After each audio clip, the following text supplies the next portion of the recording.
நண்பர்கள் அனைவருக்கும் வணக்கம். இது வந்து பார்த்திங்கன்னா நெக் ஒட்டி போடக்கூடிய AD stone ruby emerald stone பதித்த ரொம்ப சூப்பரான அழகான நெக் வேறுங்க. பிடிச்சிருக்கு அப்படின்னா ஸ்க்ரீன்ஷாட் பண்ணி வாட்ஸ்அப் பண்ணிக்கோங்க. அடுத்து வந்து கிறிஸ்துவர் மாங்கல்யத்தில் சைடு உருக்கள் வைத்து கோர்த்து மாடல் பண்ணியிருக்கேங்க. ஸோ இதுவும் பிடிச்சிருக்கு, இதே போல் உங்களுக்கும் வேணும் அப்படின்னா ஸ்க்ரீன்ஷாட் பண்ணிக்கோங்க, வாட்ஸ்அப்பில் அனுப்புங்க. அடுத்து இதுவும் ஒரு கிறிஸ்துவர் மாங்கல்யம் தாங்க. இதில் 3 உருக்கள் வச்சுருக்கேன், இதில் 2 ஜோடி உருக்கள் வச்சுருக்கேன். ஸோ இந்த மாங்கல்ய மாடல் உங்களுக்கு பிடிச்சிருக்கு அப்படின்னா ஸ்க்ரீன்ஷாட் பண்ணி வாட்ஸ்அப் அனுப்பிக்கோங்க. அடுத்து வந்து பார்த்திங்கன்னா ஃபுல் செட்டு நெல்லிக்காய் குண்டுன்னு சொல்லுவோம் இல்லைங்களா, அதில் ஃபுல் செட்டு மாங்கல்யம் ரெடி பண்ணியிருக்கேன். பொட்டு மாங்கல்யத்தில் உங்கள் மாங்கல்யம் என்னவோ அந்த மாங்கல்ய மாடலும் ப்ளஸ் இந்த ஸ்க்ரீன்ஷாட்டும் எனக்கு அனுப்பி இதே போல் எனக்கு செஞ்சுத்தா அப்படின்னு சொன்னிங்கன்னா சூப்பராக அழகாக ரெடி பண்ணி உங்களுக்கு நான் அனுப்பி வச்சுருவாங்க.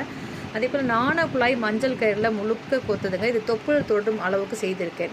ஸோ இதே போல் உங்களுக்கும் தொப்புள் தொடும் அளவுக்கு மாங்கல்யம் வேணும் அப்படின்னா இதை ஸ்க்ரீன்ஷாட் எடுத்து வாட்ஸ்அப் பண்ணிக்கோங்க. இன்றைக்கி லைவ் ப்ரோக்ராம் ரொம்ப சூப்பராக இருந்துச்சு, லிங்க் கொடுக்குறேன், செக் பண்ணி பாருங்கள். நன்றி.